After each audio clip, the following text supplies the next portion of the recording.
Buenas noches, estamos a punto de comenzar el webinar.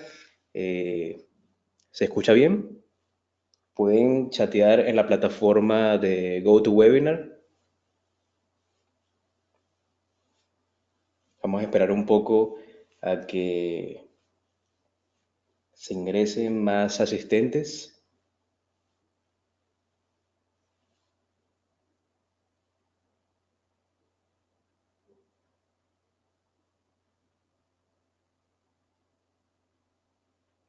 Sí, se escucha entonces. Muy bien, empezamos en 2 minutos más o menos.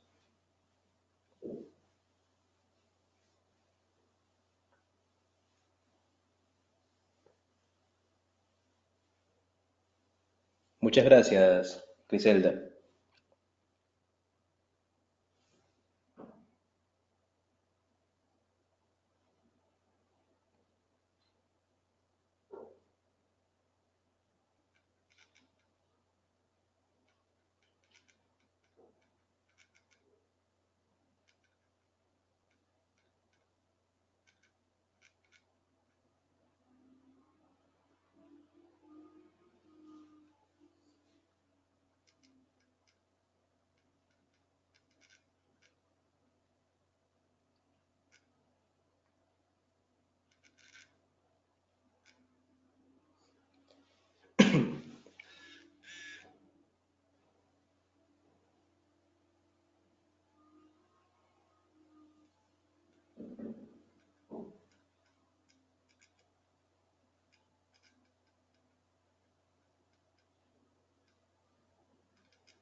Quizás un minutito más.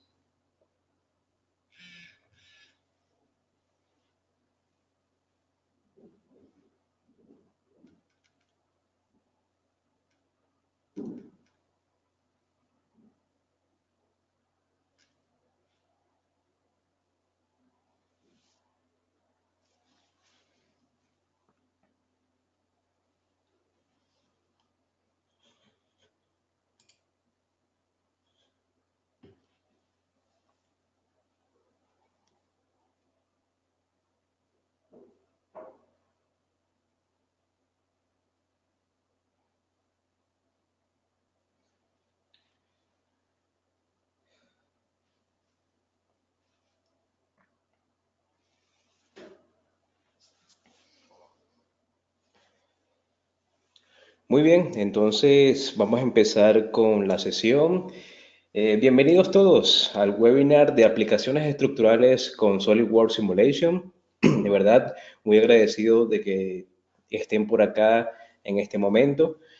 Para hablar un poco acerca de lo que conversaremos el día de hoy, tenemos esta agenda en donde vamos a hacer un repaso acerca de los problemas típicos en la industria, para hablar luego de un poquito más a fondo, ¿no? De estos problemas en la industria. Sería bueno también conversar acerca de las soluciones de simulación. Para ello tendríamos que detenernos brevemente, no va a ser mucho tiempo, brevemente acerca de cuál es el método que está detrás de las simulaciones, que es este método matemático de elementos finitos, y también conversar un poco acerca de este par de conceptos entre lo que es la simulación lineal versus la no lineal, y al mismo tiempo conversar sobre la simulación estática y la dinámica. Bueno, luego vamos a tener dos ejemplos prácticos. Uno va a ser con un brazo perforador de una maquinaria de minería, y luego otro va a ser acerca de la simulación sísmica aplicada a un tanque esférico. Luego vamos a hablar un poco acerca de las validaciones del software, es decir, cómo sabemos si el software de simulación realmente refleja los resultados reales. Un breve resumen, luego hablemos un poco acerca de CAC Solutions como distribuidor autorizado del software en el Perú. Y por supuesto, al final va a haber una sesión de preguntas. Ustedes pueden ir preguntando a medida que la sesión va avanzando. Sin embargo, al final vamos a responder todas las preguntas posibles. Y para los que se queden al final de la sesión, tenemos una suerte de premio. Vamos a tener una infografía que les va a llegar a su correo electrónico y también, por supuesto, van a poder descargar esta presentación, ¿sí?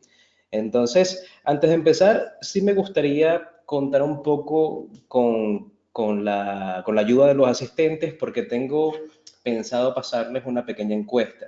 En realidad, me gustaría saber, para los que están viendo esto en pantalla, me gustaría saber si ya tienen experiencia con algún software de simulación. Entonces, eh, les pregunto, ¿cuál software de simulación están usando actualmente? En sus pantallas probablemente pueden elegir alguna de las opciones. Entonces, bueno, muy bien. Estamos viendo acá algunos resultados. Al final se los voy a publicar para que podamos compartirlos entre todos. Hay una opción que se llama otro. En esa opción otra, bien pudieran incluir el cálculo manual. No necesariamente las empresas tienen un software de simulación, así que es bienvenido, por supuesto, las veces en donde manualmente tenemos que hacer algunos cálculos. Entonces vamos respondiendo.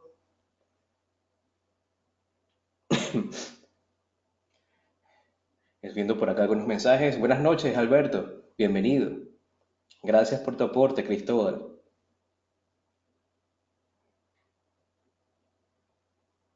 Muy bien. Quizás unos 30 segundos más.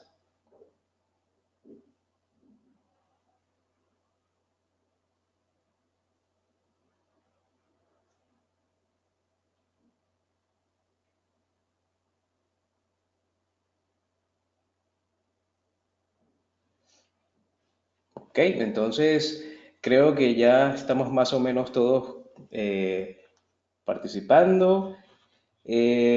Vamos a recopilar algunas respuestas. A ver si de repente falta alguien más. Sí, veo que los porcentajes están cambiando. Muy bien.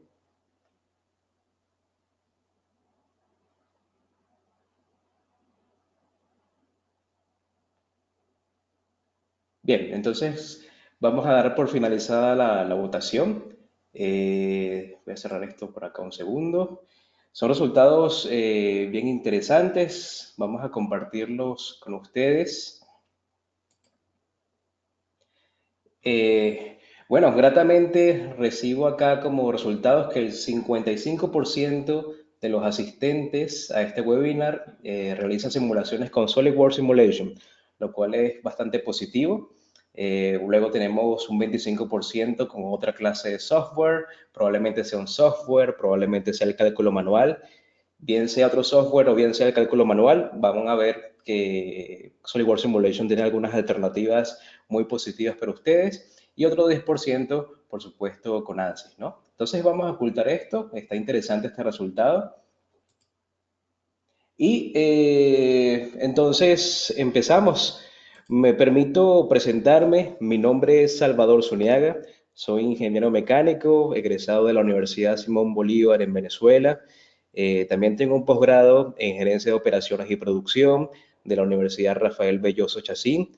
Mi experiencia como profesional pues está fundamentada en el diseño de mecanismos y máquinas con una orientación bien particular que es a los equipos de final de línea de producción para todas estas empresas que aquí en el Perú pues podrían ser como Alecor, como Gloria. Esas máquinas de final de línea de producción vienen siendo básicamente como máquinas tapadoras, etiquetadoras automáticas y semiautomáticas, bandas transportadoras, máquinas selladoras, etcétera, ¿no? Mi experiencia viene realmente desde empresas como Nestlé, Avon Cosmetics, Empresas Polar, un poco de Fama de América, Galletas Puig, etcétera, ¿no? Luego, acá en el Perú ya llevo 4 años como ingeniero de aplicaciones de SolidWorks y en esta carrera profesional pues me certifiqué formalmente como profesional de simulación en SolidWorks. Tengo la certificación de SolidWorks Simulation Professional y para cualquier consulta estoy completamente disponible. Mi correo está en la pantalla. Para los que se queden, recuerden que pueden descargarse también esta presentación. Mi correo es ssuniaga@gagsolutions.pe. Entonces, damos por inicio esta sesión. Y antes de hablar acerca de las simulaciones, obviamente tenemos que preguntarnos ¿para qué necesito una simulación o por qué necesitaría una simulación? Entonces, en ese sentido, tengo muchas preguntas, muchas interrogantes que son típicas. Entre ellas, pues, perfectamente, ¿cómo calculo la resistencia de los materiales en mi maquinaria o estructuras? ¿Cuál es el factor de seguridad de mi diseño? Puede ser que mis diseños resistan, pero realmente sobre cuánto estoy calculando. ¿Será que estoy desperdiciando material? ¿Será que estoy por debajo del factor de seguridad? Esa es una pregunta típica. Otra, ¿cómo minimizo la cantidad de pruebas o prototipos? Bien sabemos que no hay nada más real que la realidad. Sin embargo, antes de hacer pruebas y fabricarlas, qué sé yo, 3 pruebas, 2 pruebas, podríamos simular estos prototipos o pruebas o estos ensayos de tal manera que de, con un máximo de simulaciones y con un mínimo de prototipos, pudiera entonces fabricar un único prototipo, por lo menos uno, probarlo en la realidad y así puedo certificar realmente si mi diseño funciona o no. Entonces, en vez de hacer 5 prototipos, 4 prototipos, que son muy costosos, me pongo a simular los 4 primeros y el último, ya con los detalles perfectos, es el que voy a fabricar para luego llevarlo a la realidad, ¿no? Otra pregunta podría ser cuál es la causa más probable de falla. A veces, por ejemplo, en el caso estructural, subestimamos un poco la carga bajo pandeo. Entonces puede ser que tengamos una columna, que tengamos una viga que está siendo sometida bajo una carga de compresión y perfectamente soporta, resiste la viga, pero si la viga es suficientemente esbelta, es probable que falle primero por pandeo antes de que falle por compresión. Entonces son cosas que tenemos que tomar en cuenta. ¿Cuál es la zona más peligrosa de mi diseño? Puede ser que todo salga sin ningún problema, pero puede ser también que alguna de las partes o componentes de mi ensamblaje, si es una máquina, o alguna de mis vigas, de mi estructura, sea la más peligrosa de todas. No porque vaya a fallar, sino porque es la más débil de todo mi sistema. Y si eso falla, pues todo lo demás va a tender a fallar. Otra pregunta, ¿cuánto tiempo van a durar las piezas en mi equipo o maquinaria? Y esta es una pregunta que se responde fácilmente con un análisis de fatiga. No sé si lo conocen, pero básicamente el análisis de fatiga trata de contabilizar cuántos ciclos de carga es capaz de resistir mi diseño antes de que falle. Como bien saben, la falla por fatiga es una falla que no avisa, se suele ver cuando ya el sistema falló, cuando ya fracturó la pieza. Y eso tiene el tiempo de vida que podemos calcular. Si puedo, de alguna manera, estimar el número de ciclos que resiste mi diseño y puedo contabilizar ese número de ciclos en un tiempo determinado, simplemente con una multiplicación puedo saber entonces cuánto tiempo va a resistir mi pieza bajo un análisis, por supuesto, de fatiga, ¿no? Que podemos hacer en SolidWorks Simulation. Y finalmente, ¿cómo combino todos los factores y variables para diseñar de la manera más eficiente posible? A veces me enfrento ante una multidiversidad de factores que afectan mi maquinaria, mis estructuras. Tengo que hacer pruebas bajo carga muerta, bajo carga viva, bajo la acción del viento, bajo carga sísmica. Incluso tengo que conocer algunos factores que están fuera de mi protocolo de diseño o algunas vibraciones aleatorias. Entonces, a veces es muy complejo enfrentarnos teóricamente a todos estos factores a la vez, ¿sí? Y lo que hacemos simplemente es irnos por el diseño más conservador y quizás estamos pecando de una sobreestimación o de un exceso de material. Entonces, simplemente con una herramienta de simulación podría combinar todo esto, incluso lo puedo combinar automáticamente bajo un set, un conjunto de variables y restricciones y automáticamente SolidWorks puede hacerme un número iterativo de simulaciones para alcanzar cuál es la mejor solución posible, cuál es el resultado más costo efectivo para mí, ¿sí? Entonces, claramente este proceso de simulaciones, digamos, no es un proceso mágico. Detrás del software existe un método matemático. De hecho, existen unos cuantos métodos matemáticos, pero el más simbólico, el más común, el esencial, digámoslo así, es el método de elementos finitos. Entonces, obviamente esta sesión no va a ser una clase matemática, pero sí me gustaría explicarles, por lo menos de una manera muy didáctica, en qué consiste este método. Simplemente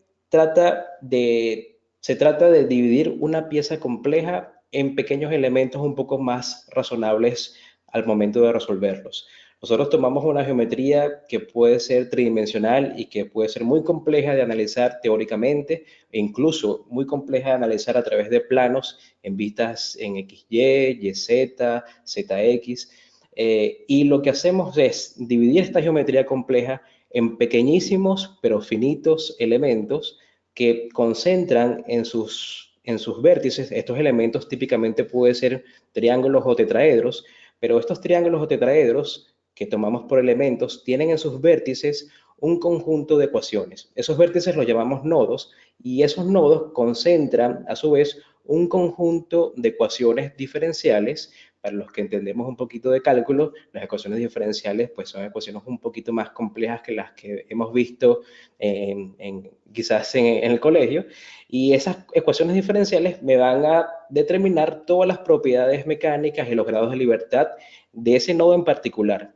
Luego yo puedo ensamblar individualmente cada uno de esos nodos, es decir, estoy ensamblando todo ese conjunto de sistemas de ecuaciones y puedo resolver el elemento como tal. Cuando yo uno o cuando ensamblo todos los elementos a nivel matemático, entonces voy a obtener la solución general de la geometría compleja que tenía al inicio. O sea, básicamente es como un divide y vencerás, ¿sí? O sea, vas a tomar una geometría compleja, la divides en pequeños elementos, cada elemento concentra un conjunto de ecuaciones, resolvemos las ecuaciones para cada elemento individual, ensamblamos los elementos individuales y finalmente obtenemos el resultado final, ¿sí? Más o menos así consiste, en eso consiste la técnica. Ahora, en estos elementos que les estoy mencionando, hay una suerte de clasificación. Tenemos elementos orientados hacia piezas sólidas, ya vamos a ver qué significa eso. Tenemos elementos orientados hacia piezas delgadas, como planchas metálicas o superficies, y tenemos elementos orientados para el tratamiento de estructuras.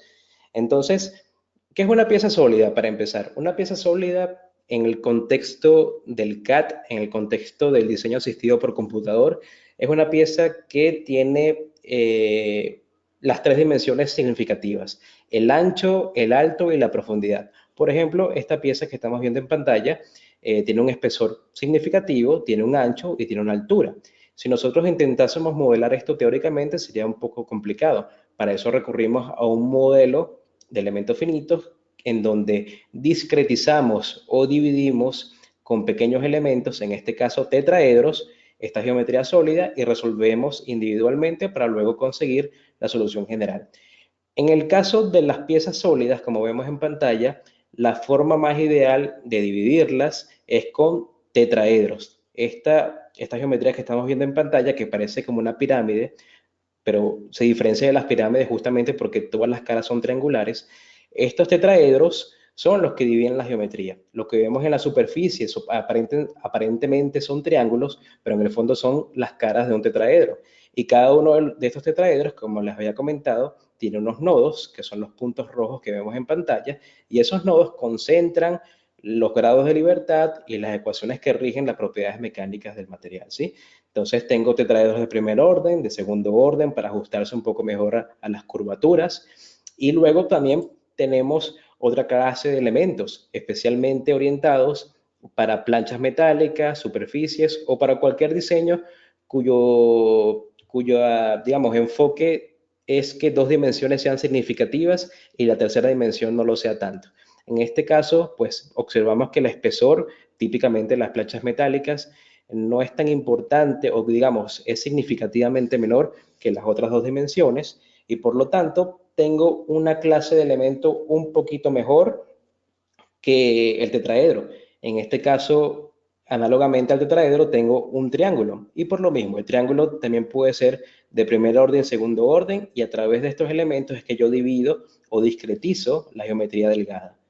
Al mismo tiempo, también tengo un tipo de elemento ideal para el caso de estructuras metálicas o simplemente estructuras, en donde tenemos la particularidad de que una dimensión es significativamente mayor a las otras dos. Entonces, este modelamiento estructural lo puedo resolver como elementos tipo bin o tipo línea, en donde cada línea tiene dos extremos, por supuesto, en donde están los nodos y estos nodos también concentran los grados de libertad.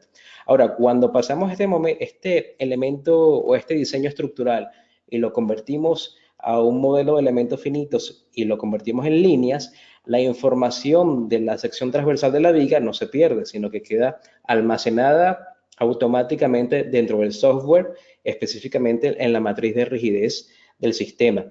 Entonces, no es que pasa automáticamente o literalmente toda esta estructura a una línea recta, como hacemos quizás en el caso teórico, sino que la información real de la viga en cuanto al alma y en cuanto a la sección transversal automáticamente queda almacenada dentro del software, pero el tratamiento y la resolución es mucho más fácil si lo hacemos a través de elementos tipo BIM o elementos tipo viga. Hay una subespecialización de esta clase de elementos que son los elementos tipo truss, que realmente son elementos tal cual como los vemos acá en la pantalla, igual que los elementos tipo BIM, pero son elementos ideales, lineales, para vigas que solamente están soportando compresión o tracción. O sea, son elementos, digamos, que no resisten flexión. Es una subcategoría de esta clase de elementos, ¿sí? Entonces, habiendo dicho esto, sería conveniente hablar un poco acerca de un par de conceptos. Cuando yo me enfrento a una simulación, yo tengo que tener claro, por un lado, si mi simulación es lineal o no lineal. Y al mismo tiempo, tengo que tener claro si la simulación es estática o es dinámica. Es decir, tengo que manejar al mismo tiempo dos pares de conceptos. Entonces, puedo tener una simulación que sea lineal, pero dinámica, o bien puedo tener una simulación que sea no lineal y dinámica también, o bien puede ser que tenga una simulación lineal y estática. Entonces, digamos que hay ese tipo de combinaciones dependiendo del caso. ¿Y cómo yo sé cuándo es lineal y no lineal, por ejemplo? Lo vamos a ver inmediatamente. Esta curva probablemente sea muy conocida por algunos acá de los asistentes. Es la curva típica de esfuerzo de formación que observamos en los ensayos de tracción, ¿sí? Es típica, pero en el caso de los metales. Supongamos que tenemos, fíjense al costado derecho de la pantalla, supongamos que tenemos una probeta de aluminio o una probeta de acero que está sujetada firmemente por la base y que por el extremo, por el otro extremo, por el extremo superior, la estamos traccionando, la estamos jalando hasta que poco a poco la vamos deformando, se forma entonces un cuello en la probeta y finalmente llegamos a la fractura. Toda esa operación se hace a través de una máquina de tracción, justamente para conocer esta curva que estamos viendo en pantalla. Y esa máquina va dibujando en tiempo real, a medida que va deformando la probeta, va dibujando esta gráfica que típicamente, en el caso de los metales, comienza con una línea recta, lo cual quiere decir que hay una proporcionalidad entre el esfuerzo y la deformación. A esta proporcionalidad la llamamos ley de Hooke, es decir, es muy parecido al comportamiento de un resorte. Y luego llega un punto muy especial que en inglés se llama yield strength, pero nosotros acá en español lo llamamos como esfuerzo de fluencia. Entonces, el punto de fluencia o el esfuerzo de fluencia es aquel en donde básicamente dejamos de tener un comportamiento proporcional para tener un comportamiento que no es proporcional. Toda la parte recta de esta gráfica la llamamos la zona elástica del material o la zona lineal del material. Y todo lo que sea superior al esfuerzo de fluencia lo llamamos como zona plástica del material, no porque sea plástico, sino porque su comportamiento es plástico en el sentido de que no hay proporcionalidad entre el esfuerzo y la deformación. Entonces, esto le llamamos la zona plástica o la zona no lineal del material. Entonces, eso quiere decir que todas aquellas simulaciones que impliquen la deformación permanente de mi sistema o de mi diseño, o quizás otra serie de variables que ya vamos a ver a continuación son simulaciones no lineales, o todos aquellos materiales que no se comportan con la línea recta que vemos acá en la pantalla, sino que se comportan de una manera curva. Es decir, todos aquellos materiales que no cumplen con esta proporcionalidad. Entonces aquí estamos definiendo la linealidad y no linealidad desde el punto de vista del material, ¿sí? Obviamente, como ingenieros, la mayoría de los casos, nosotros no queremos que se supere el esfuerzo de fluencia. Eso quiere decir que nuestros diseños deberían tener un tope a nivel numérico, cuantitativo, que es este esfuerzo de fluencia, para saber que si una vez superamos, para saber que si superamos este valor, entonces nuestra estructura o nuestra máquina, nuestras piezas van a fallar. Todo lo que esté por debajo de este número va a ser perfectamente manejable. ¿Por qué? Porque una vez que yo retire las cargas, estando en la zona elástica del material, mi material o mi pieza o mi estructura vuelve a su forma original, ¿sí? No hay una deformación permanente. Entonces, esta gráfica explica básicamente la linealidad y no linealidad, pero desde el punto de vista del material. También hay otras dos clases de no linealidad que hay que definir.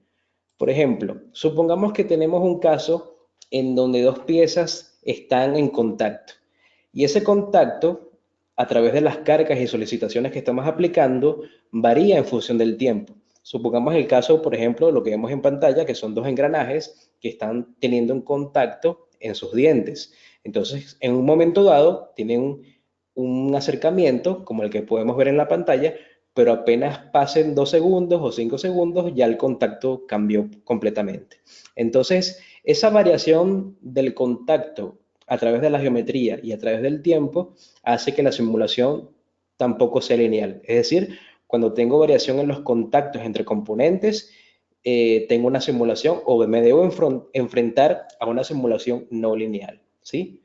Y por otro lado, también existe otra clase de no linealidad, que es la no linealidad geométrica.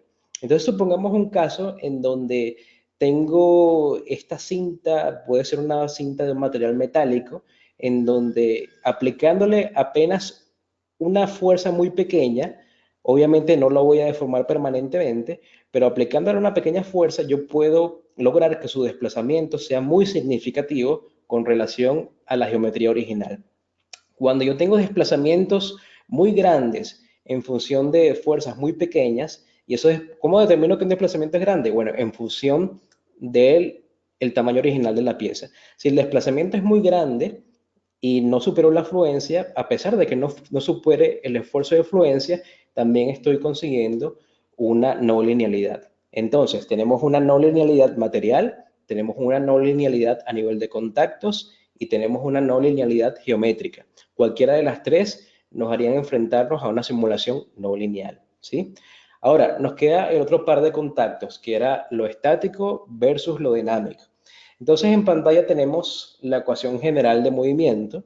Yo creo que básicamente, no es que crea, es un hecho, que todos los casos en la realidad son no lineales y todos los casos son dinámicos. Sin embargo, lo que hacemos nosotros como ingenieros es ir simplificando las condiciones, vamos eliminando de las ecuaciones lo que no sea significativo o representativo en nuestra simulación o nuestro estudio y podemos, en consecuencia, dar cierta idealidad. Entonces pasamos de lo no lineal a lo lineal y en este caso podemos pasar de lo dinámico a lo estático. Sin embargo, acá en esta ecuación, pues, que es una ecuación matricial, me gustaría hablar un poco acerca de los componentes de la misma y cómo es que podemos pasar de lo dinámico a lo estático. No voy a ser muy matemático, pero sí voy a ser un poco didáctico para explicarlo rápidamente. Esta es la ecuación a través de la cual podemos resolver todos los casos en la práctica. Entonces, lo que significa esta U con 2 puntos es la aceleración. Lo que significa esta U con un punto es la velocidad y lo que significa esta U que no tiene ningún puntito es el desplazamiento. Cuando yo tengo un caso en la vida real en donde estoy siendo mi sistema o mi diseño o mi estructura está siendo sometida a una aceleración importante, entonces esta U con 2 puntos se tiene que tomar en cuenta. También puede ser que tenga un caso en donde las velocidades, no la aceleración, sino las velocidades se tengan que tomar en cuenta. Entonces, esos casos pueden ser un sismo, pueden ser una vibración, pueden ser una carga de impacto, como por ejemplo la que vemos acá al costado derecho, en donde aplica una fuerza de una magnitud considerable en un brevísimo periodo de tiempo, ¿sí? Entonces, cuando tengo impactos, sismos, vibraciones, análisis o comportamientos armónicos, imagínense, por ejemplo, un motor que está vibrando en un pedestal sobre un pedestal de concreto. Entonces, las vibraciones de ese motor no son aleatorias, son sinusoidales en formas de senos y cosenos. Cuando tengo esos casos, mi componente de aceleración no puede ser despreciado en la simulación. En algunos casos incluso tengo una combinación de velocidades con amortiguaciones también, o sea, mi sistema va a vibrar y luego se va a amortiguar naturalmente. Entonces, cuando tengo esas situaciones, tengo que enfrentarme inevitablemente a una simulación o a un análisis dinámico, ¿sí? Ahora, cuando puedo despreciar en mi simulación la aceleración, supongamos, por ejemplo, que tengo una carga sobre una viga y la voy aplicando muy lentamente, en donde la variación de la velocidad en el tiempo es despreciable. Es decir, que la aceleración sea despreciable. Si esto es despreciable, esta U2 puntos es igual a cero, cero por esta matriz de masa es igual a cero, y también podría despreciar los factores de velocidad acá. Entonces, si esto es igual a cero y si esto es igual a cero, entonces me quedaría solamente con un análisis estático. Justamente, un análisis estático tiene como prerrogativa que la fuerza se aplica muy lentamente, de una forma cuasi estática, y que obviamente no estoy tomando en cuenta una variación de la fuerza en el tiempo, sino que simplemente es una fuerza muy puntual, cuasi estática, que está siendo aplicada en mi sistema. Cuando ya abordo la simulación, típicamente entro con la fuerza, es decir, tengo mi geometría diseñada, le aplico unas fuerzas que ya están definidas de acuerdo a mi problema. Luego, como ya tengo la geometría, esa geometría está de alguna manera embebida en esta matriz K, que es la matriz de rigidez. La rigidez puede ser compuesta por la geometría y por el material. Entonces, ya con las fuerzas incluidas, con el material que estoy trabajando y con la geometría que ya he hecho o he diseñado en 3D, tengo el componente de la fuerza, tengo el componente de la rigidez y tengo una primera incógnita a resolver, que es el desplazamiento. Entonces, luego del desplazamiento es que voy a sacar los esfuerzos, ¿sí? Nosotros sabemos que en la simulación primero nos botan los esfuerzos y en segundo lugar nos botan el desplazamiento. Eso es para fines prácticos, pero en realidad lo primero que se calcula es el desplazamiento y luego se calcula los esfuerzos y después la deformación, ¿sí? Entonces, fíjense, básicamente yo puedo simplificar un análisis dinámico a un análisis estático, lo puedo reducir así. Y también puedo simplificar una simulación no lineal a una simulación lineal. Entonces, habiendo dicho esto, ¿sí? Me gustaría mostrarles acá algunos ejemplos de simulaciones, por ejemplo, una simulación no lineal. En este caso, fíjense, tengo el asa de un botellón de agua, por ejemplo, típicamente que vemos en la calle. Y si vemos a continuación este video, observamos que en efecto hay, en este caso, tres tipos de no linealidad. En primer lugar, es probable que esta pieza se haya hecho con un plástico, con un polímero. Entonces, como el polímero no corresponde a la ley de Hooke en la curva de esfuerzo de formación, ya por ahí sabemos que es una simulación no lineal. Pero también fíjense que hay un, una, un desplazamiento importante en el asa. Fíjense que el asa se deforma significativamente con relación a su forma original y por lo tanto también estamos rompiendo ahí un tipo de linealidad. Entonces, tanto sea por un lado o por el otro, estamos en una situación no lineal que debemos enfrentar, ¿sí? Entonces, por otro lado, también tengo otro ejemplo en donde tenemos este galpón, digamos, idealizado, y supongamos que una carga de impacto cae sobre el techo del galpón, específicamente sobre la viga del medio. Si yo aplico una carga de impacto en la viga central, podemos observar cómo a través de la simulación con SolidWorks vemos incluso las vibraciones, cómo se resiente el sistema si aplicamos las configuraciones adecuadas de amortiguación y todo esto, ¿sí? Entonces, en ese sentido, también tenemos una simulación que no es estática, es una simulación dinámica, porque en primer lugar estoy contemplando una carga de impacto y por otro lado estoy contemplando también las amortiguaciones del sistema. Entonces, eran dos ejemplos breves que quería mostrarles. Eh, Para afrontar estas soluciones, tanto estáticas como dinámicas y tanto lineales como no lineales, SolidWorks tiene este paquete de soluciones o estos paquetes de soluciones. Entonces los podemos dividir desde el punto de vista comercial en tres módulos. Está el SolidWorks Simulation Standard, que es el color verde, el SolidWorks Simulation Professional de color celeste y el SolidWorks Simulation Premium, que es un color azul marino, ¿sí? Todo lo que sea estático lineal puede ser abordado en las dos primeras. Es decir, si yo tengo una simulación estática lineal, la puedo abordar bien con el Simulation Standard o bien con el Simulation Professional. La diferencia entre uno y el otro es la cantidad de análisis o estudios que tengo disponibles. Entonces, solamente con el Simulation Standard puedo ser capaz de analizar el 70% de los casos en la práctica, con todo lo que tenga que ver con compresión, tracción, flexión, torsión, sacar o extraer diagramas de momento flector, sacar o extraer diagramas de momento axial o de corte de las estructuras. Puedo hacer incluso estudios de diseño, que son estudios iterativos, en donde con ciertas variables le digo a la simulación en SolidWorks que me corra un número de simulaciones hasta alcanzar un resultado óptimo a nivel de material o a nivel de geometría, eso lo puedo hacer perfectamente. E incluso tengo una simulación cinética, una simulación de movimiento, en donde ya los resultados finales no vendrían siendo los esfuerzos ni las deformaciones, sino que vendrían siendo las fuerzas o los torques de un sistema cinético que se mueve. Por ejemplo, puede ser las aspas de un ventilador o un motor que se mueva por dentro, un cigüeñal, etc. Eso lo podemos hacer perfectamente con el paquete Simulation estándar.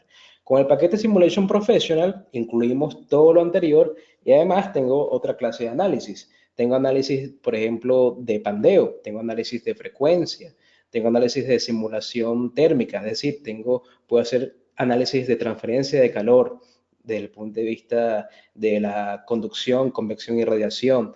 Tengo análisis de optimización también, que es como un paso adicional al estudio de diseño que les había comentado. Puedo realmente optimizar con 26 variables diferentes y con 60 restricciones diferentes un sistema, un ensamblaje, un diseño para obtener así la mejor solución posible. Puedo incluso hacer análisis de recipientes a presión bajo la normativa ASME, sección 8, división 2, lo puedo hacer. Hay un módulo especializado para eso.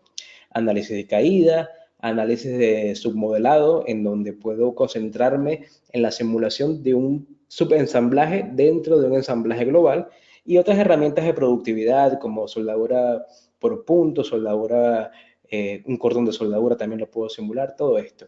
Y finalmente, en el módulo de simulación premium, puedo analizar todo lo que sea dinámico y no lineal. Es decir, incluimos todo lo anterior y además de eso puedo simular todo lo que sea no lineal y dinámico. Entonces, todo lo que involucre cargas de impacto, sismos, vibraciones aleatorias, vibraciones armónicas, como el caso del motor que les había comentado, análisis de espectro respuesta, incluso materiales compuestos. Si, por ejemplo, yo tuviese un tanque con capas superpuestas de fibra de vidrio, con fibra de carbono, con polímeros y cada una con una orientación de fibra diferente, yo podría hacer un análisis de materiales compuestos perfectamente en este módulo de Simulation Premium. Entonces recuerden, esta es la división comercial, pero cuando yo entro al software no veo esta división, simplemente me sale un listado de simulaciones disponibles de las cuales puedo echar mano, ¿sí? Aquí veo algunas preguntas, las voy a dejar para el final. Muchas gracias, Jaime. Y me gustaría, es simplemente para no distraernos acá de la línea argumentativa, me gustaría mostrarles dos ejemplos muy puntuales. Primero, el ejemplo de simulación de la sección del brazo perforador que estamos viendo en este bolter, en este camión que está destinado para fines mineros, ¿sí? Y luego vamos a ver una simulación estructural para un tanque esférico más o menos como el que estamos viendo aquí en la imagen, ¿sí? Entonces, para ello, me gustaría mostrarles esto en el software. Y empecemos con este brazo que vemos a continuación. Como algunos ya sabrán, yo puedo diseñar esto en SolidWorks perfectamente y para pasar esto a una simulación no tengo que exportar el diseño, simplemente lo que tengo que hacer es cambiar de pestaña. En este caso ya tengo una pestaña seleccionada, la pestaña de simulación, y bien puedo iniciar un nuevo estudio. Aquí es cuando yo les comento que no hay una división, la división comercial que hemos visto en la pantalla en el PowerPoint no se refleja en el software, sino que en el software es completamente transparente para el usuario. Entonces, si yo tuviese en mi poder la licencia de SolidWorks Simulation Premium, voy a tener disponibles todas las simulaciones, y en este caso, fíjense que esto implica análisis estáticos, frecuencia, análisis topológico, que es una novedad del año 2018. Tengo análisis térmicos, de pandeo, fatiga, no lineal, dinámico. Abajo tengo la parte de submodelado, análisis de caída, análisis de recipientes a presión, etcétera. Digamos que nosotros queremos analizar primero, a grosso modo, este brazo perforador con un análisis estático lineal, y luego concentrarnos en un subensamblaje del mismo para saber con detenimiento cuáles son las cargas. Ese estudio ya lo tengo hecho para fines prácticos, para no estar esperando un poco por el tema de la simulación. Y me gustaría mostrarles que realmente la interfaz de simulación es como un anexo dentro de la interfaz de diseño. Fíjense que no he tenido que exportar ningún diseño, sino que simplemente me manejo acá en la misma interfaz. Y todo consiste, entre comillas, en seguir una receta. La receta comienza, no tiene que ser en orden, ¿no? Pero todo empieza por asignarle propiedades mecánicas al material. En este caso, para fines didácticos, estamos asumiendo que todas las piezas están hechas con acero ASTM A36. Vale la pena recordar que dentro del paquete de simulación de SolidWorks contamos de manera predeterminada con una base de datos del material, y yo tengo pues propiedades mecánicas preestablecidas para aceros, fierros, aluminios, aleaciones de cobre, titanio, etcétera, incluso para materiales no ferrosos también, y para polímeros y todo esto, ¿no?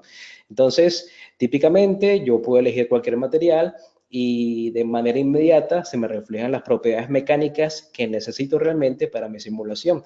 SolidWorks sabe cuáles son las propiedades mecánicas ideales para mi simulación, porque se supone que uno ha elegido con anterioridad si mi simulación es estática, o si voy a hacer un análisis de fatiga, o si voy a hacer un análisis de frecuencia, y cada uno de estos análisis necesita ciertas propiedades mecánicas que otros análisis no. Entonces, luego de haber configurado el material para cada una de las partes, yo puedo tener una combinación de materiales en diferentes componentes de manera sin ningún problema, ¿no? Puedo hacer uso incluso de los conectores que me da SolidWorks. Estos conectores típicamente los vamos a conocer como resortes, pasadores, pernos, rodamientos, puntos de soldadura, cordones de soldadura, barras rígidas. Y esto significa que en vez de estar incluyendo en la simulación los pernos, las tuercas, los pasadores o los pines, los cordones de soldadura, literalmente desde la etapa de diseño o los rodamientos, yo puedo valerme de estos conectores entre componentes, los establezco en vez de diseñarlos, y esto, además de darme la precisión que estoy buscando en la simulación, me ahorra el tiempo de diseño que implicaría tener que dibujarlos e incluirlos en la simulación. Además, existe un factor muy importante. Voy a conseguir una mayor precisión utilizando estos conectores, vamos a llamarlos, e incluirlos en la simulación. ¿Por qué? Porque recuerden que una simulación consiste en la división en pequeños elementos de una pieza compleja o más completa.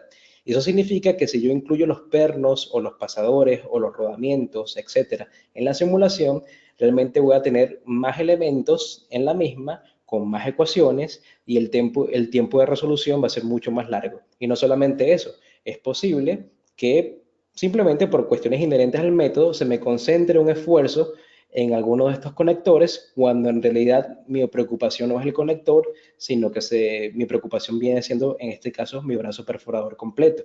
Entonces, mientras más simplificado pueda ingresar mi simulación y pueda realizarla, pues mejor. Aunque suene contraintuitivo, voy a conseguir una precisión mucho más alta en ese aspecto, siempre y cuando, por supuesto, simule lo que realmente importa en la simulación, ¿sí? Entonces, luego de esto, simplemente lo que hago es aplicar algunas sujeciones. En este caso tengo sujeciones como empotramientos, rodillos, bisagras. Aplico las fuerzas. En este caso también estoy aplicando una carga de 25.000 newtons corte en esta zona que está acá, en esta casi brida que tenemos en el brazo perforador. Realizamos un mallado y finalmente conseguimos unos resultados. Simular todo este bloque de ensamblaje toma alrededor de unos 40 minutos, 30 minutos, dependiendo del software, pero aquí ya lo tenemos listo para fines del webinar. Me gustaría compartir los resultados con ustedes. Y fíjense que de manera predeterminada el software me da una suerte de escala de deformación para saber más o menos cuál es la tendencia de deformación de mi sistema. Entonces aquí estamos apreciando que tenemos 50, una escala de 50 veces la deformación original, es decir, que este brazo perforador está un poquito exagerado a nivel de su doblez, pero esto nos permite saber si las fuerzas de corte están actuando como debe ser y me permite también apreciar cómo es el comportamiento total de mi sistema. Entonces, vamos a ocultar un poco los conectores para tener un poco más limpia la pantalla y observamos este número que está aquí al final. Si recuerdan la curva esfuerzo de formación, habíamos comentado que tenemos un numerito especial que se llamaba esfuerzo de fluencia. Y ese esfuerzo de fluencia básicamente me determina si mi pieza o mi ensamblaje falla o no falla. Aquí tenemos que para el caso específico del acero ASTM36, el esfuerzo de fluencia es 250 megapascal y de manera predeterminada yo he configurado la simulación para que me arroje el resultado máximo. Eso quiere decir que el resultado máximo acá es de 184 megapascales. Si estoy por debajo de la fluencia, es decir, si estoy por debajo de 250, significa que en efecto mi ensamblaje resiste las solicitaciones aplicadas, que en este caso sería la fuerza de corte de 25.000 newtons. Ahora, en este caso estoy viendo que el esfuerzo máximo de alguna manera está escondido dentro de la pieza. Es decir, sé que hay un esfuerzo máximo, pero en la cavidad interior. Yo tengo también dentro de las opciones de la simulación en SolidWorks la posibilidad de ver los resultados bajo una vista de sección, tal cual como lo haríamos como si estuviéramos realizando un diseño, unos planos. Entonces, puedo apreciar también que con la vista de sección realmente tengo un esfuerzo máximo concentrado en este componente de la maquinaria. También puedo incluso seleccionar algunos componentes individuales y revelar su esfuerzo máximo. Pero bien, sabemos en este caso entonces que tenemos un esfuerzo máximo de 184 megapascal, sin considerar quizás que haya alguna singularidad matemática, luego podremos hablar de eso. Pero realmente, ¿cuál es mi factor de seguridad? Es decir, sé que estoy respetando las solicitaciones máximas, sé que no estoy superando la fluencia, pero ¿qué tan seguro estoy en mi diseño? ¿Será que tengo el doble de seguridad o el triple? ¿O será que apenas estoy sobrepasando lo mínimo requerido para que mi simulación sea segura o no? Entonces tenemos como un resultado predeterminado también dentro de las simulaciones en SolidWorks, tanto para los análisis estáticos como para los dinámicos, el resultado de factor de seguridad. Y aquí, en este caso, justamente en donde se observa el máximo esfuerzo o en la zona de mayor esfuerzo, tengo un resultado automático del factor de seguridad. Esto a veces en el mundo de las estructuras se conoce como el ratio o como la razón que hay justamente entre mi valor numérico y el valor teórico, en este caso de von Mises, que es el criterio de falla que usualmente se usa para el factor de seguridad. Yo también podría usar el factor o el criterio de falla de Tresca, si quiero ser un poquito más conservador. Y en esta oportunidad veo que tengo un factor de seguridad de 1.36. Es decir, que cumplo con un 36% más la cuota o lo requerido para que mi ensamblaje resista. Todo lo que esté por debajo de la unidad en cuanto a factor de seguridad falla en mi sistema. Todo lo que esté por encima significa que he superado efectivamente lo requerido por mi sistema. Pero a veces no es conveniente tenerlo muy por encima porque entonces estaría ante un caso de sobreestimación de materiales, sobreestimación del grosor de mis piezas o incluso una sobreestimación del peso, lo cual no es conveniente para mí. Entonces, si mi criterio como empresa es cumplir por lo menos con un factor de seguridad de 1.3, 1.5 o un factor de seguridad de 2, por ejemplo, en donde sería el doble de seguro para cumplir con mis requerimientos, pues perfectamente eso lo puedo apreciar de manera automática a través de la simulación en SolidWorks. Pero digámoslo así, esto es una simulación, digamos, breve para analizar de un sondeo, a través de un sondeo general, cómo se comporta mi sistema. Digamos que quiero hacer un análisis un poquito más exhaustivo de un subensamblaje o de un componente de este brazo perforador. Entonces, para ello puedo echar mano incluso de herramientas un poquito más específicas. Aquí activamos la configuración y realmente fíjense, yo puedo también aprovecharme de algunos componentes o ensamblajes que estén bajo condición simétrica para hacerles un corte. Por ejemplo, esta pieza que estamos viendo tiene un corte en esta sección y así lo llevo a la simulación para que luego a través de ciertas sujeciones o ciertas restricciones de simetría puedo simular todo esto, ¿sí? Todo lo que vemos en la pantalla y automáticamente ya tendría el resultado del espejo, lo cual significa que si esta simulación tarda un tiempo determinado, si lo llevo a un estudio de simetría, entonces tardaría la mitad del tiempo en simular este componente. Y aquí básicamente estamos haciendo exactamente lo mismo. Fíjense que estamos asignándole el material a cada una de estas piezas. Lo importante acá es que estas piezas realmente no están unidas como en un contacto rígido, sino que están unidas a través de contactos locales que me permiten definir el comportamiento real de la pieza a nivel de deslizamiento y fricción. Eso quiere decir, fíjense que todos los contactos dicen no penetration, que es un contacto sin penetración. Eso quiere decir que algunas piezas, si son susceptibles de separarse durante la simulación, se van a separar. Si algunas piezas van a deslizar durante la simulación, van a deslizar e incluso puedo tomar en cuenta el coeficiente de fricción entre ellas. Entonces, obviamente, esto es un análisis un poco más detallado, un poco más exhaustivo, que se recomienda luego del análisis general, y puedo tener información o reportes realmente de cuál es la fuerza de fricción que se está generando, puedo tener configuraciones en donde algunos componentes estén realmente unidos con un contacto rígido y otros componentes estén separados, y puedo saber incluso cuáles componentes van a chocar entre sí, ¿sí? Entonces, eso lo puedo resolver. Fíjense que en este caso también estoy haciendo uso de un tipo de carga de rodamiento, es decir, no hace falta colocar unos rodamientos acá e ingresar manualmente el tipo de carga tipo rodamiento para poder hacer una simulación del mismo, sino que hay un tipo de carga bien particular, en este caso de rodamiento, de 180.000 newtons que estamos aplicando a través de un sistema de coordenadas referencial en las caras de color celeste que estamos viendo en la pantalla, ¿sí? Entonces, en este caso, incluso podríamos determinar que la distribución de las cargas de rodamiento sea una distribución sinusoidal, es decir, de senos y cosenos, para ser lo más realistas posibles. Y luego de esto, podemos obviamente tener resultados de esfuerzos, desplazamientos también, puedo tener resultados individuales. Si yo veo el resultado general de esfuerzos, puedo tener, por supuesto, esto que estamos viendo en pantalla, pero también puedo tener resultados individuales para algunos componentes. Por ejemplo, el caso de un pin interno que está siendo completamente oculto por todo el ensamblaje, puedo seleccionarlo para saber exactamente cuál es el esfuerzo máximo solamente en esta pieza que estamos viendo. Y si yo quisiera también conocer cuál es el esfuerzo máximo en los bujes que están dentro de algunos de los componentes, también lo puedo ver. Y hay un contacto que me gustaría mostrarles que es un poco conocido, que es el contacto de presión. A veces tenemos que ingresar las piezas bajo un ajuste prensado, bajo un ajuste por contracción. Y en ese caso, obviamente, necesitamos que haya cierta interferencia. Si yo voy a la pestaña calcular o evaluar o evaluación que tenemos acá, si lo tenemos el software en inglés, y yo verifico las interferencias y las calculo, voy a apreciar que en efecto hay ciertas interferencias entre mis componentes.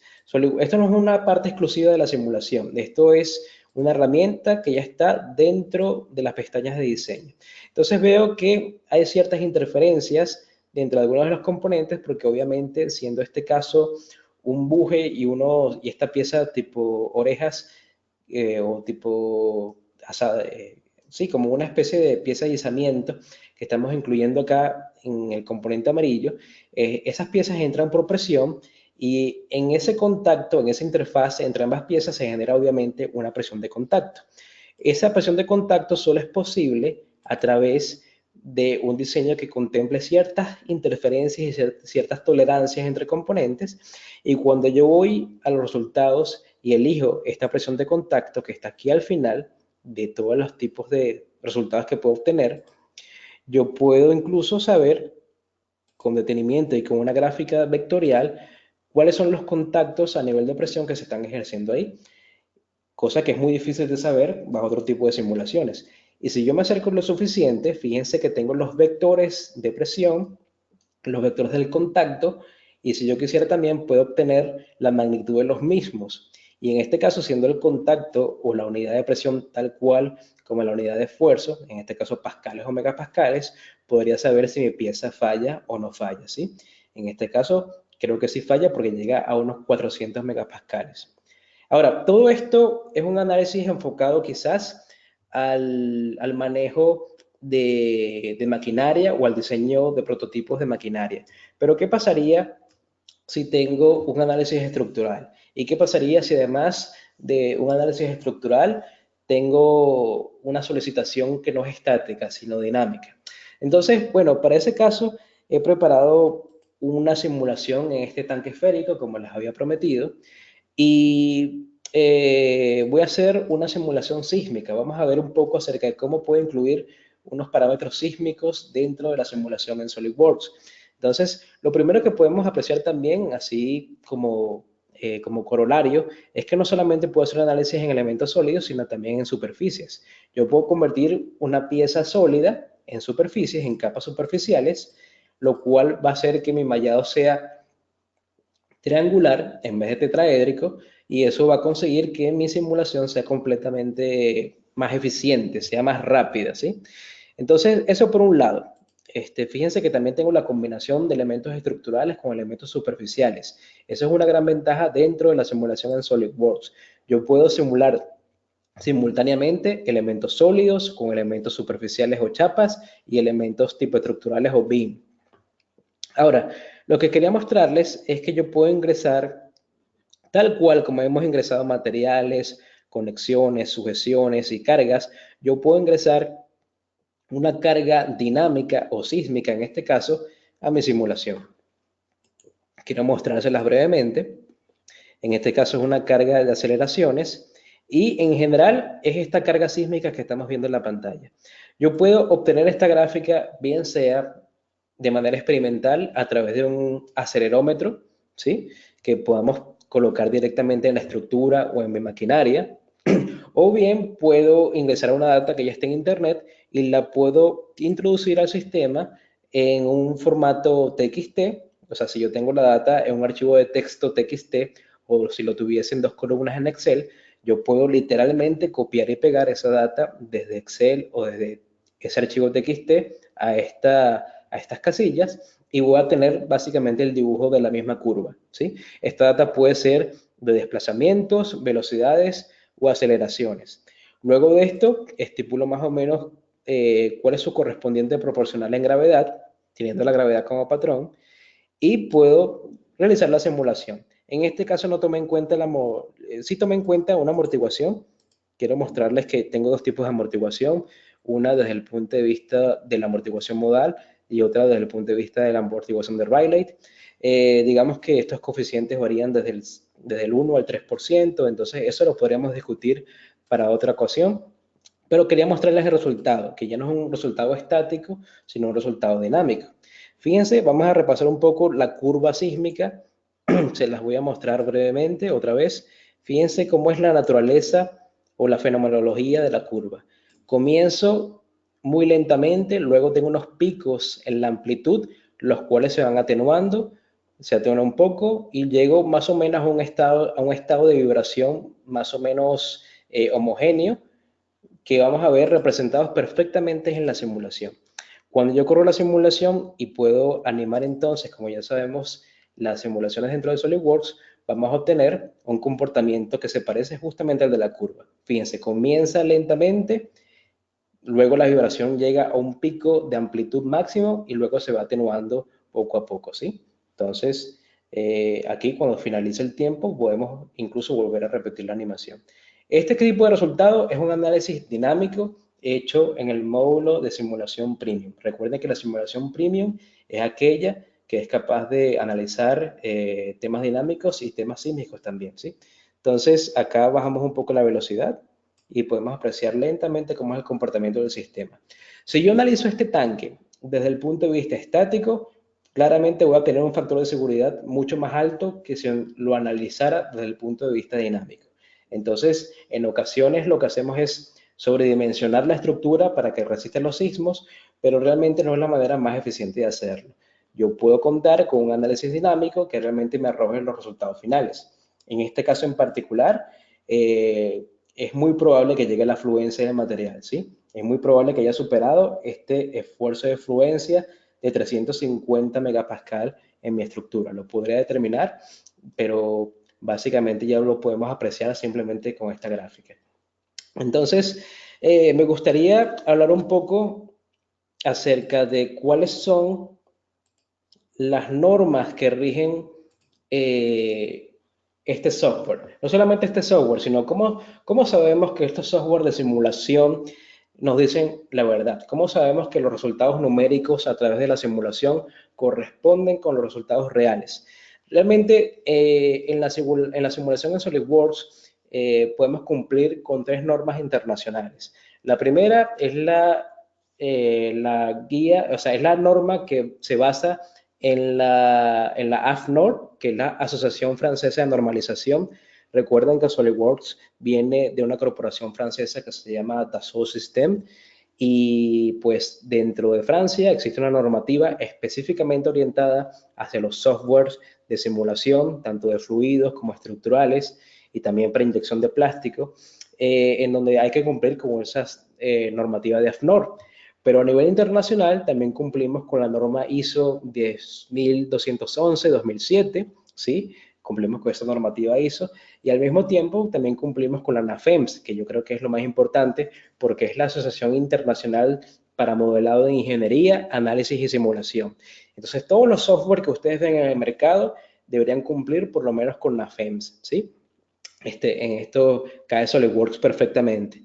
¿Cómo se hacen esas mediciones o cómo se corrobora eso? Bueno, simplemente se llevan a cabo unos protocolos de ensayo en donde hacemos simultáneamente un análisis teórico de la prueba a realizar, un análisis numérico a través de la simulación y un análisis experimental.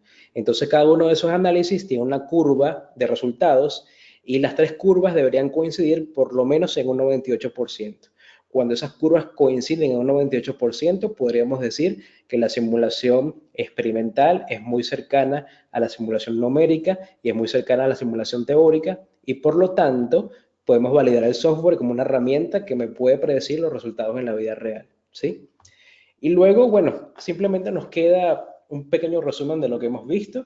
Recuerden que la simulación en SolidWorks representa un trabajo o un flujo de trabajo sin interrupciones. Recuerden que nosotros podemos diseñar y podemos pasar al área de simulación inmediatamente, sin ningún tipo de retrabajo que implique una exportación del modelo a otro software, ver la simulación entonces en ese nuevo aplicativo, y si tenemos, por ejemplo, que rediseñar o hacer algún cambio, tendríamos que volver al primer software de diseño. Aquí no ocurre eso. En SolidWorks tenemos todo bien concentrado y bien integrado en la interfaz que hemos visto en la demostración. También tenemos capacidad de simular cualquier diseño. Otra ventaja que tiene SolidWorks es que no es un software que está casado con algún rubro industrial o con alguna industria en particular. Nosotros podemos abordar casos de diseño de máquinas, de diseño estructural, tanto pequeño como grande. Podemos analizar incluso moldes, rodamientos, piezas mecánicas a nivel de simulación cinética. Realmente la flexibilidad del software te permite que puedas diseñar cualquier cosa y tomar ese diseño y simularlo. No estamos casados realmente con alguna industria. Es una flexibilidad muy, muy importante, una integración muy importante. Por lo mismo, tenemos posibilidad de simular simultáneamente elementos sólidos, delgados y estructurales. Eso quiere decir que si yo tengo un diseño que contemple elementos sólidos como piezas mecánicas, por ejemplo, y al mismo tiempo eso está vinculado de alguna manera con una plancha o una superficie. Y al mismo tiempo eso está vinculado con una estructura, con un elemento estructural tipo viga. Entonces podríamos hacer perfectamente una simulación simultánea de esos componentes completos, de su integridad, porque la simulación en SolidWorks permite la combinación de tetraedros con triángulos con elementos tipo viga o tipo beam. Podemos unir esos triángulos con los tetraedros, con los elementos tipo beam, con un tratamiento especial, y todo puede ser simulado perfectamente. Entonces también hemos visto que el software cubre todo el espectro de las simulaciones estructurales. Puedo tener simulaciones estáticas y dinámicas y simulaciones lineales y no lineales. Y a través de las validaciones internacionales podemos estar seguros de que los resultados son precisos y están avalados por estas normas internacionales como les había comentado, ¿sí? Entonces, brevemente quisiera hablar acerca de nosotros como CAC Solutions, que somos los responsables de la venta de software acá en el Perú. Somos los distribuidores certificados de la venta de SolidWorks en el Perú.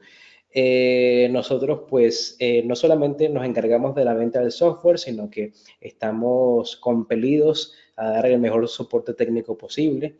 De hecho, nuestra normativa exige que ante algún problema, algún detalle en el software, podamos dar una respuesta en menos de 24 horas, por lo menos para que sepan que estamos ahí en 24 horas, y deberíamos también resolver el problema en menos de 72 horas. Es decir, debemos reportarnos en un día y tenemos que resolver el problema en menos de 3 días, ¿sí?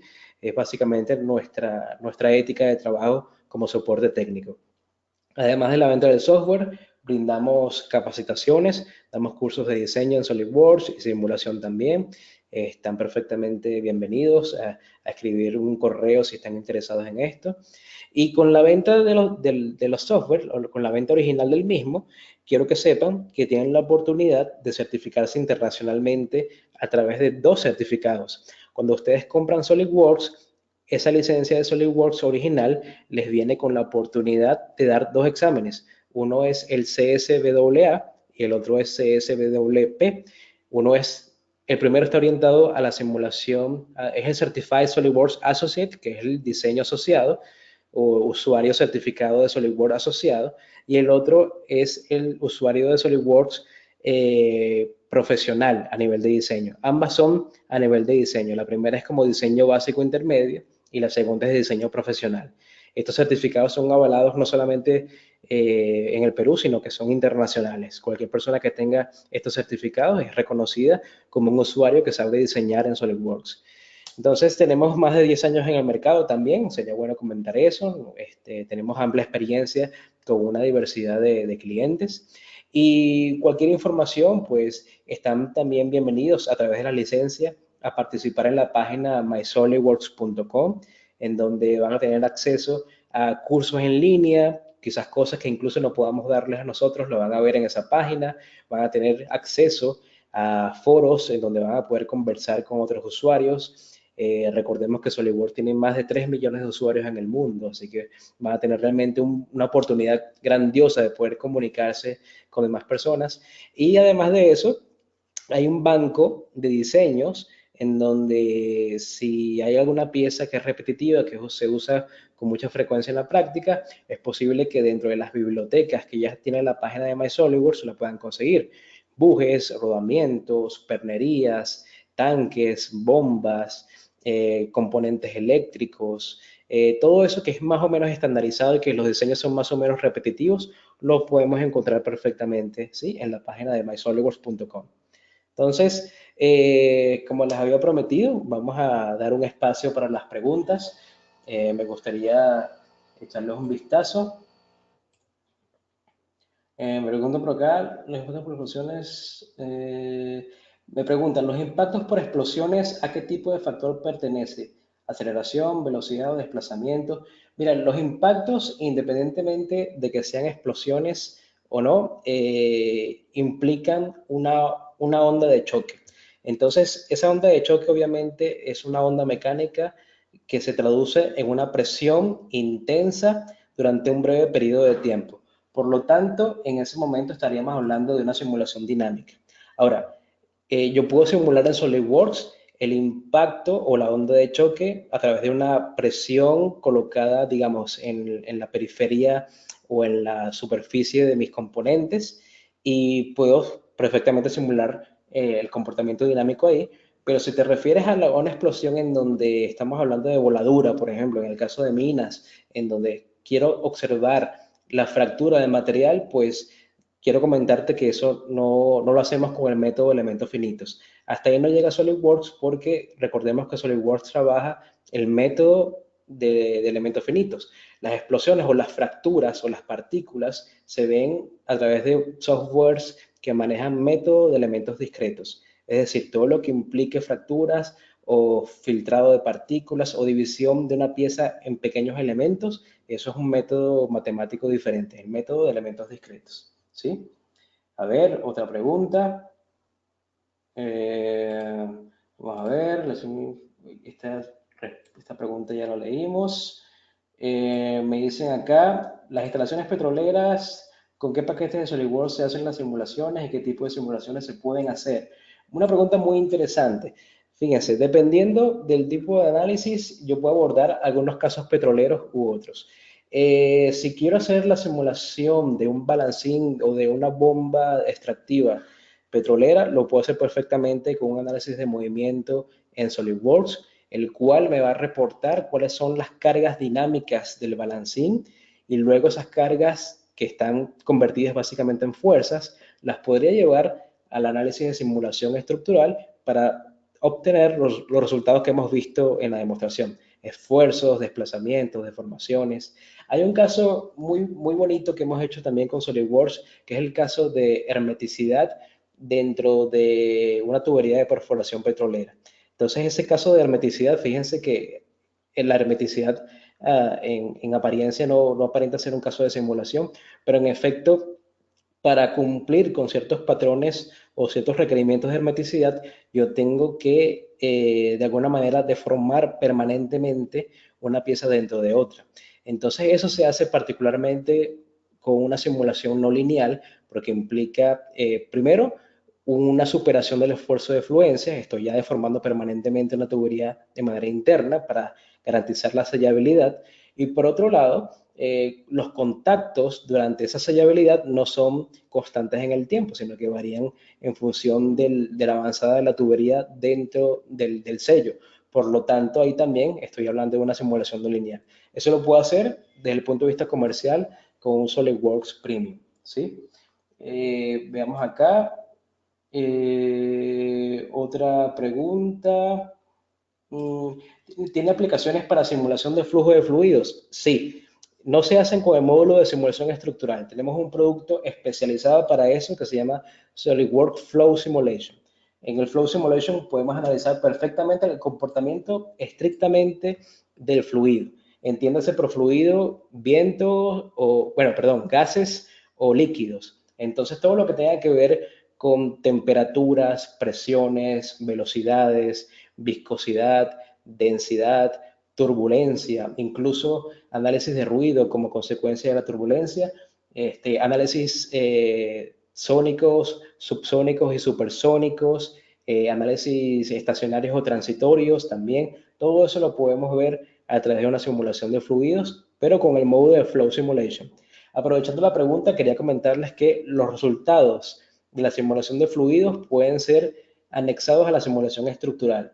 Es decir, que si yo consigo un patrón de presiones particular en la simulación de fluidos, esas presiones las puedo llevar luego a un análisis estructural para realizar entonces un análisis para saber los esfuerzos, desplazamientos. Un ejemplo clásico, típico, es realizar un análisis de viento, digamos, en una estructura, puede ser en un edificio, puede ser en un poste, y ese análisis de viento lo hacemos en Flow Simulation. Ahí observamos cuál es el comportamiento del aire, cuál es el comportamiento del viento en función de la altura. De ahí sacamos un patrón de presiones que perfectamente podemos llevar luego al análisis estructural. ¿Sí? ¿La grabación del webinar la van a subir a su canal de YouTube? Sí, en efecto, la vamos a subir al canal de YouTube, pero también para los asistentes la vamos a mandar por correo electrónico. ¿Sí? Entonces, veamos otra pregunta. Bien, me pregunta, en la validación de SolidWorks, ¿cuál es el porcentaje del error entre el teórico y el real? Eso depende mucho de cuál ha sido tu aproximación teórica. Obviamente, si yo hago una simulación, por ejemplo, de, qué sé yo, una viga en voladizo, una viga empotrada en una pared con un extremo libre, y hago hago una simulación de eso y por otro lado hago un cálculo teórico que ya es un cálculo, digamos, súper conocido en la literatura, voy a tener una aproximación bastante cercana. De hecho, como había comentado, esa aproximación debe ser cercana al 98%. Pero si tengo otro caso en donde no es digamos, un ejemplo clásico de un libro, no es una viga en voladizo, sino que más bien se trata de una pieza mecánica cuya geometría sea compleja, yo tengo entonces que recurrir a mi criterio como ingeniero o como diseñador para dividir esa pieza en planos. Entonces hago lo típico, ¿no? Una sumatoria de fuerzas en X y Y sumatoria de momentos en distintos planos y luego trato de aproximarme lo más que pueda a una solución resultante, tanto a nivel de esfuerzos, a nivel de fuerzas o a nivel de momentos. Entonces, claro, si yo lo aproximo así, por más que yo quiera ser un buen calculista, por más teórico que yo pueda ser, voy a obtener una diferencia con relación a la simulación. Y esa diferencia obedece no a factores de precisión, sino que obedece a que mi sistema a nivel de simulación es un 3D. Por más que yo analice un componente teórico a través de planos en XY, YZ o ZX, estoy usando siempre un cálculo bidimensional. Entonces, en esos casos, fíjate que ya no depende tanto de la precisión del software, sino de cómo aproximo lo más posible mi cálculo teórico para que realmente sea analizado como debe ser en la vida real. Ahora, si yo tuviese la paciencia de discretizar mi geometría compleja manualmente y quiero aplicar teóricamente el modelo de elementos finitos, si tuviese la suficiente paciencia de abordar sistemas de ecuaciones de más de 1000 incógnitas o de más de 10.000 incógnitas, entonces debería dar exactamente el mismo resultado, ¿sí? Fíjate que el enfoque es completamente diferente. No es lo mismo dividir una pieza 3D en diferentes planos y resolverlos bidimensionalmente que analizarlos desde el punto de vista de elementos finitos, dividirlos en tetraedros o triángulos y replicar manualmente el mismo procedimiento matemático de la simulación. Entonces, otra pregunta. En moldes de inyección y soplado debemos calcular las cargas. Esa es una pregunta muy interesante. Mira, si tú quieres tener una aproximación de cuánto va a durar el molde después de ciertos ciclos de inyección, o sea, obviamente sabemos que durante los procesos de inyección el molde se cierra, se abre, se cierra, se abre, y eso ocasiona ciertas deformaciones en la interfaz de la línea de partición del molde. Entonces, si yo quisiera calcular más o menos cuánto va a durar el molde, digamos, en un cálculo más o menos a grosso modo, puedo hacer un análisis de fatiga en el mismo y podría determinar entonces realmente si existe un tiempo de vida que me sea conveniente en ese molde. También es conveniente saber las cargas en el molde, sobre todo si no para el acabado de las piezas, ¿no? Si yo estoy cerrando un molde y aplico una sobrepresión, más allá de lo adecuado, entonces estaría alterando probablemente el acabado superficial de las piezas. También ocurre el caso contrario, si yo estoy cerrando los moldes con una presión un poco pequeña, entonces voy a tener riesgos de que la línea de partición va a tener una rebaba de plástico, entonces no es conveniente. Entonces todo depende, ¿no?, de lo que realmente quiera conseguir con el molde, pero digamos que a nivel de mantenimiento preventivo, podríamos aproximarnos con una simulación de fatiga y podríamos saber realmente el tiempo de vida del molde si sé cuál es el tiempo de ciclo de apertura y cerrado del mismo. Entonces, aquí otra pregunta más. ¿Las condiciones del entorno, clima, sumergido, también se ingresa como parámetro en una simulación? Sí, solo que obviamente desde el punto de vista de la interfaz no vamos a incluir literalmente o directamente, se incluye agua o se incluye viento o se incluye factor climático, sino que nosotros tenemos que hacer uso de nuestro criterio de ingeniería y tenemos que traducir esos factores climáticos en cargas de presión o en cargas puntuales o cargas distribuidas que luego así el software entiende y puede realizar la simulación. Eh, Veamos un par de preguntas más, porque este webinar pues tiene un tiempo limitado. Todas las demás preguntas, por supuesto, las pueden hacer a través de mi correo electrónico. Veamos, ¿el software SolidWorks no arroja resultados de factor de seguridad en el análisis por fatiga? No, porque en el análisis por fatiga estamos buscando no el factor de seguridad, estamos buscando cuál es el número de ciclos de carga que es capaz de soportar mi pieza. Entonces, es básicamente el resultado que te da. Además, te da un resultado de porcentaje de daño. No solamente te dice cuál es el número mínimo de ciclos de carga que va a resistir tu pieza o ensamblaje o estructura, sino que también te dice cuál es la zona específica por donde se va a presentar la fractura por fatiga, dónde se va a presentar el agrietamiento. Otra preguntita, la última, ¿cuál es el factor de seguridad recomendado? Eso depende del criterio de tu diseño y de tu empresa. Entonces, te podría mencionar que he visto en la práctica casos de factores de seguridad de 1.5, pero obviamente cuando se implica el riesgo o la seguridad de las personas, es completamente natural que aumentemos el factor de seguridad. La NASA, por ejemplo, maneja en sus diseños mecánicos un factor de seguridad de 4. Es decir, todas las estructuras y todos los componentes mecánicos resisten hasta 4 veces lo mínimo para poder garantizar la seguridad. A riesgo, por supuesto, de un sobrepeso o sobreutilización del material, pero por lo menos estamos muy seguros ahí. Pero realmente, ¿cuál es el factor de seguridad recomendado? Mira, depende mucho de los casos y sobre todo depende de si hay riesgo de la vida humana, ¿no? En el uso u operación de los diseños. Entonces, les ruego por favor que el resto de las preguntas me las hagan por correo electrónico. Se las voy a responder entre mañana y la semana que viene con muchísimo gusto. De hecho, quería mostrarles acá la última diapositiva, en donde aquí está mi correo electrónico, tomen nota de ello. De todas maneras, se van a enterar cuando descarguen la demostración o el video. Mi correo es szuniaga@cacsolutions.pe. También tienen el enlace a mi LinkedIn, que es muy sencillo, es el formato usual de enlaces de LinkedIn con mi nombre completo. Y también si tienen, por supuesto, un comentario o si también quieren canalizar las dudas por ahí, tienen el correo de marketing de CAC Solutions, que es marketing@cacsolutions.pe, ¿sí? Entonces, de verdad, muy agradecido por la asistencia, muchísimas gracias, excelentes las preguntas y vamos a estar en contacto con ustedes para un nuevo webinar, ¿sí? Muchísimas gracias y buenas noches.